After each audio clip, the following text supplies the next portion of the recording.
Kakinada town railway station లో మంగళవారం తెల్లవారుజామున కొత్తగా ప్రారంభమైన కాకినాడ హిస్సార్ రెగ్యులర్ ఎక్స్ప్రెస్ రైలుకు ఘన స్వాగతం లభించింది.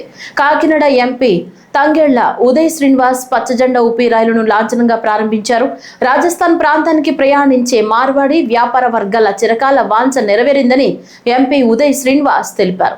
గతంలో స్పెషల్ ట్రైన్ గా నడిచిన ఈ రైలును రెగ్యులర్ చేయించడం కోసం కేంద్ర రైల్వే శాఖతో పలుమార్లు చర్చలు జరిపినట్లు చెప్పారు. రైల్వే మంత్రి అశ్విని వైష్ణవ్ సహకారంతో ఈ సేవలను శాశ్వతంగా అందుబాటులోకి తీసుకొచ్చినట్లు వెల్లడించారు. ప్రతి మంగళవారం ఉదయం 5:40 కాకినాడ నుంచి బయలుదేరే ఈ రైలు చర్లపల్లి, బాసర, అజ్మీర్ దర్గా మీదుగా హిస్సార్ చేరుకోనుంది. తిరుగు ప్రయాణంలో ప్రతి శుక్రవారం హిస్సార్ నుంచి కాకినాడకు రానుంది.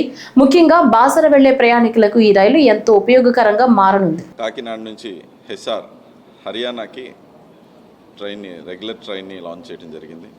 నిజంగా చాలా ఆనందకరమైన విషయం. ఎప్పటి నుంచో ఈ రెగ్యులరైజేషన్ కోసం కాకినాడ ప్రజలందరూ ఎదురు చూస్తున్నారు.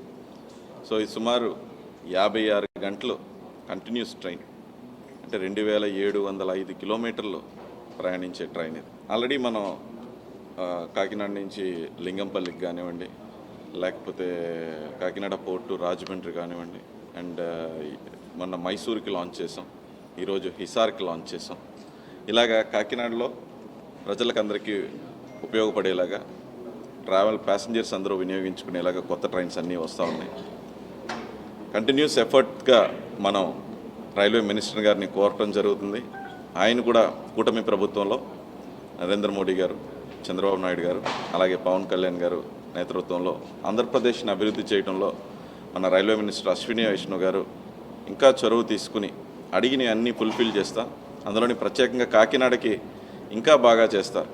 అంటే 600 రైల్వే మినిస్ట్రీ ఆఫ్ రైల్వేసే యాక్చువల్గా చాలా బాగా శ్రద్ధ తీసుకుని, కేర్ తీసుకుని మన ఆంధ్రప్రదేశ్ డెవలప్మెంట్లో ఒక భాగస్వామ్యం అయ్యి, అండ్ కాకినాడకి ఎప్పటి నుంచో 2014-18 అప్పటి నుంచి పెండింగ్స్ ఉన్న రైల్వే ఓవర్ బ్రిడ్జెస్ అన్నిటినీ కూడా ఈ కొత్త ట్రైన్స్ అనేవే కాదు, సుమారు 683 కోట్ల రూపాయల రైల్వే ఓవర్ బ్రిడ్జెస్ అన్నిటినీ కూడా ల్యాండ్ అక్విజిషన్ చేస్తూ కొత్త జీవో ప్రకారం ల్యాండ్ అక్విజిషన్ చేస్తూ పనులన్నింటినీ కూడా ప్రారంభించే దిశలో మనం కాకినాడ డిస్టిక్లో ఉన్న 683 crores worth of railway over bridges అన్నింటినీ కూడా ప్రారంభించబోతున్నాం. రసాయన రహిత ఆహారానికి ప్రజల్లో పెరుగుతున్న ఆదరణ.